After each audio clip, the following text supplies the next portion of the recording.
Race élue de Dieu, peuple racheté par son amour. Nous vous saluons dans le précieux, glorieux nom de celui qui est mort et ressuscité d'entre les morts.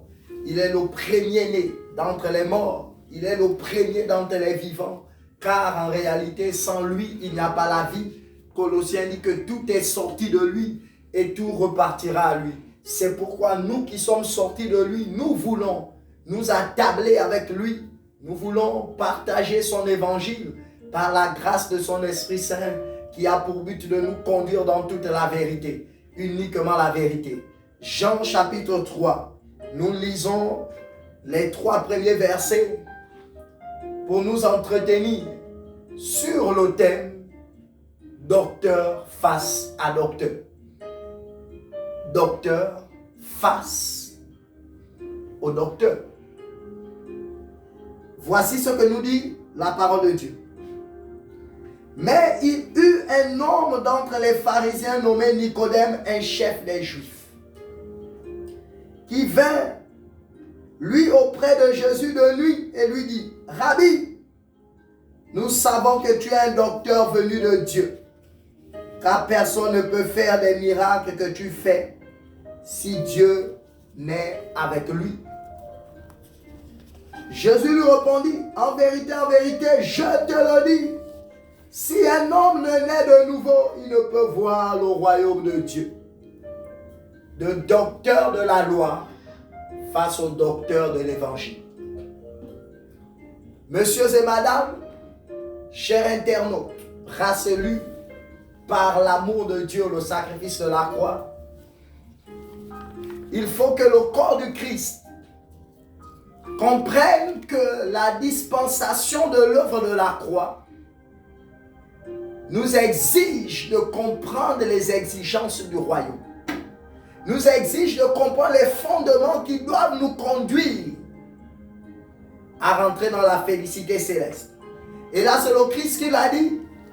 À quoi sert-il un homme de gagner ce monde mais de perdre son âme?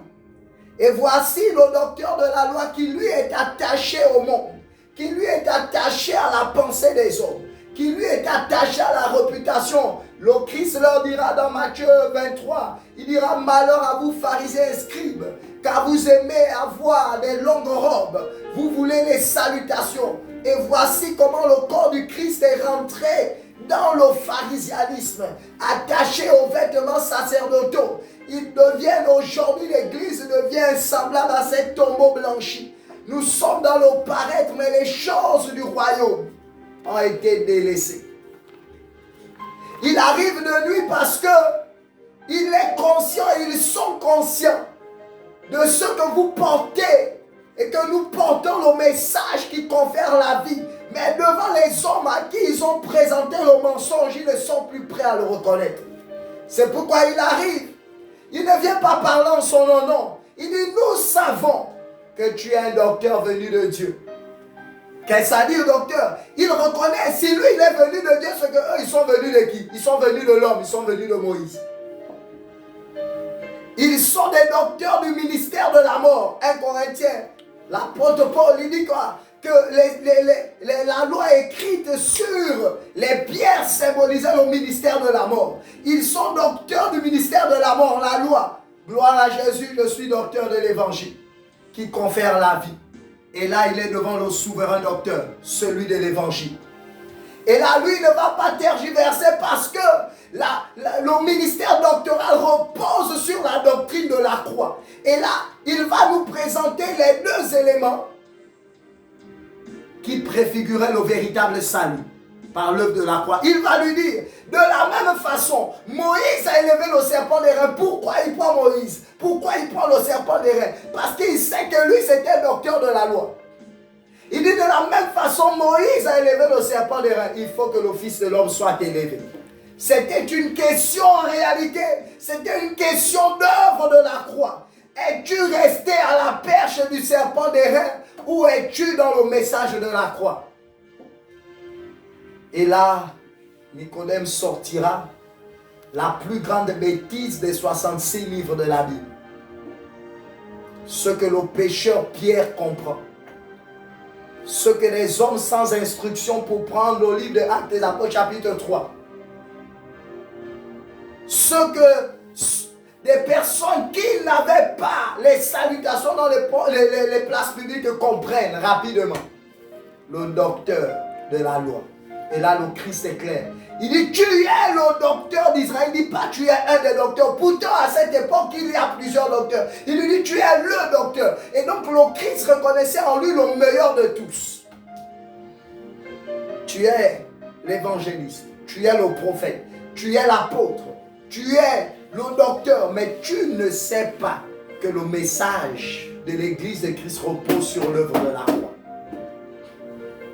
Il dit, tu es le docteur. Mais tu ignores ces choses. Si tu ignores ces choses, où conduis-tu le peuple? Si tu ignores ces choses, où emmènes-tu le peuple? Et là, il lui dit que tu ne rentreras pas si tu ne nais de nouveau. Il parle de l'évangile qui est l'eau et l'esprit. L'eau, l'évangile, l'esprit, la Pentecôte. Écoutez, l'Église du Christ repose sur le message de la croix qui s'achève à la Pentecôte.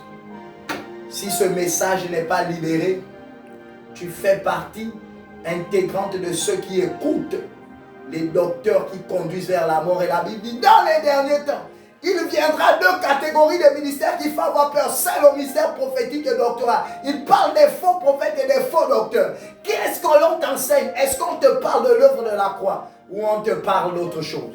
Des voyages, du mariage. Ce qui n'est pas mauvais, mais ça ne confère pas la vie. Tu ne rentreras pas si tu ne nais de nouveau par le message de la croix.